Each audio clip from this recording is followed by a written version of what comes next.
दोस्तों अगर आपके पास भी पीएनबी का कोई भी क्रेडिट कार्ड है और लिमिट इंक्रीज करना चाहते हैं, बैंक की तरफ से प्री अप्रूव ऑफर नहीं मिला है, तो आज के इस वीडियो में मैनुअली किस तरीके से लिमिट इंक्रीज करवा सकते हैं मेल डाल के या कस्टमर केयर से बात करके, वो प्रोसेस लैब प्रूफ के साथ में आपको दिखाने वाला हूं। यहाँ पे हमने अपना और अपने फैमिली मेंबर का दोनों ही कार्ड का लिमिट इंक्रीज मैं करवा चुका हूं, तब जाकर के मैं ये वीडियोस बना रहा हूं। तो चलिए स्टार्टिंग से बात कर लेते हैं आखिर इसका एलिजिबिलिटी क्राइटेरिया क्या है। देखिए दोस्तों, मेरा जो पीएनबी का क्रेडिट कार्ड है जो मेरे नाम पे है वो 1 साल से ज्यादा पुराना हो चुका है, लेकिन अभी तक प्री अप्रूव लिमिट इंक्रीज का ऑफर हमें नहीं मिला था। और हमारे फैमिली मेंबर का कार्ड 6 महीने से ज्यादा पुराना हो चुका है, इसके ऊपर भी लिमिट इंक्रीज का ऑफर नहीं मिला था। और एक कार्ड तो अभी रिसेंट में हमने लिया है, इसका तो बात छोड़ ही दो। तो हमने डायरेक्टली कस्टमर केयर को मेल किया कि हमारा क्रेडिट कार्ड का लिमिट इंक्रीज किया जाए। ओके, तो आप भी देख लीजिए दोस्तों, क्लियरली हमने इस ईमेल आईडी के ऊपर मेल सेंड किया है और यहाँ पे हमने सिंपल सा लिखा है, sir I want to increase credit limit, what is the process for it.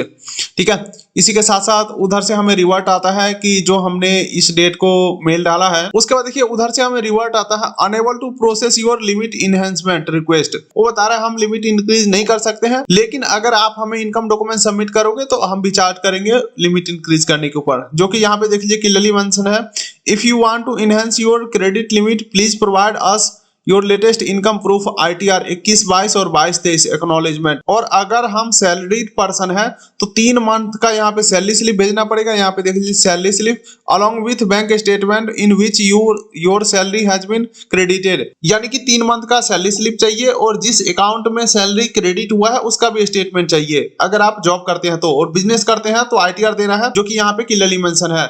तो हम यहाँ पे ITR इनको सेंड कर दिए हैं। ओके, तो देखिए दोस्तों, ये रहा हमारा ITR। जो इन्होंने ITR बोला था हम दोनों ITR इनको सेंड कर दिए हैं। लेकिन दोस्तों यहाँ पे एक और समस्या उत्पन्न हो गया। यहाँ पे देख लीजिए बता रहा है कि your card issue has not complete 6 month tenure. बता रहा है आपका जो कार्ड है ये 6 महीना पुराना नहीं है, हम लिमिट इंक्रीज नहीं कर सकते हैं। और ये बात है 11 अगस्त 2023 का, और कुछ दिनों के बाद ही ये कार्ड हमारा 6 मंथ पुराना हो जाता है। तो फिर से हम इनको मेल करते हैं। ओके, तो इस बार देखिए हम मेल इनको कर रहे हैं 20 सितंबर 2023 को। तब तक हमारा 6 महीना पुराना हो चुका है और इस बार हमें पता ही है कि ये ITR मांगेंगे, इसलिए हम ITR पहले ही अटैच करके भेज दिए हैं ताकि ये ना बोले कि ITR हमें भेजो। लेकिन बात हमारा यहाँ पे भी नहीं बना। आप देख लीजिए इस बार ये हमें कह रहे हैं आप लेटेस्ट ITR यानी कि 23-24 का ITR हमें सेंड करो, यानी कि सबसे लेटेस्ट ITR जो है वो हमें सेंड करो। पिछला बार ये पुराना मांग रहे थे, इस बार नया मांग रहे हैं, यानी कि सितंबर 2023 में मैं मेल किया हूं तो ये नया ITR मांग रहे हैं 23-24 का।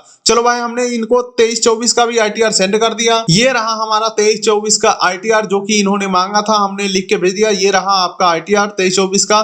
और अब देख लीजिए फाइनली हमारा रिक्वेस्ट सबमिट हो चुका है और यहाँ पे रिक्वेस्ट नंबर यानी कि कंप्लेन नंबर रजिस्टर्ड हो चुका है और बताया गया कि आपको फाइनल डिसीजन के लिए थोड़ा सा वेट करना पड़ेगा। उसके कुछ दिन बाद हमें फाइनली मैसेज आ जाता है हमारे मोबाइल नंबर के ऊपर कि आपका लिमिट 40,000 कर दिया गया है, जो कि इस फैमिली मेंबर का पहले लिमिट था 25,000। 25,000 से डायरेक्टली 40,000 कर दिया गया। ओके दोस्तों, छोटा सा स्टेप और रह जाता है जो कि हमें पीएनबी जीनी एप्लीकेशन में जाकर के कंप्लीट करना है। यहाँ पे हम लॉगिन कर लेते हैं।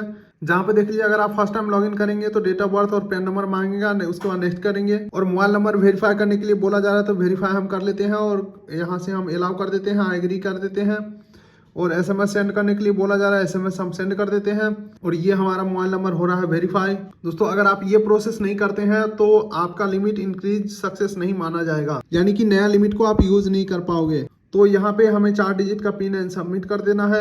अब देख लीजिए हमें जाना है अकाउंट डिटेल के ऊपर और देखिए अकाउंट समरी के ऊपर हम क्लिक करते हैं तो हमारा ये कार्ड का लिमिट 40,000 कर दिया गया है। लेकिन दोस्तों ट्रांजैक्शन कंट्रोल में जाकर के ये लिमिट को हमें सेट करना है। उसके बाद देखिए हमें जाना है मैनेज कार्ड में। उसके बाद देखिए हमें सेट कार्ड लिमिट के ऊपर क्लिक करना है और यहाँ पे देख लीजिए हमारा पुराना लिमिट ही सेट है, यानी कि पहले जो लिमिट था 25,000 वही यहाँ पे सेट है, लेकिन कार्ड का लिमिट 40,000 हो चुका है। तो यहाँ पे हमें 40,000 सबके ऊपर कर देना है ताकि हम ये 40,000 लिमिट को यूज कर पाएं।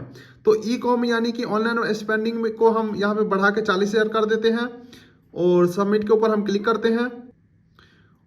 और फिर से हम यहाँ पे POS को भी यहाँ पे इंक्रीज कर देते हैं, 25,000 है, इसे हम 40,000 कर देते हैं और सबमिट के ऊपर क्लिक करते हैं।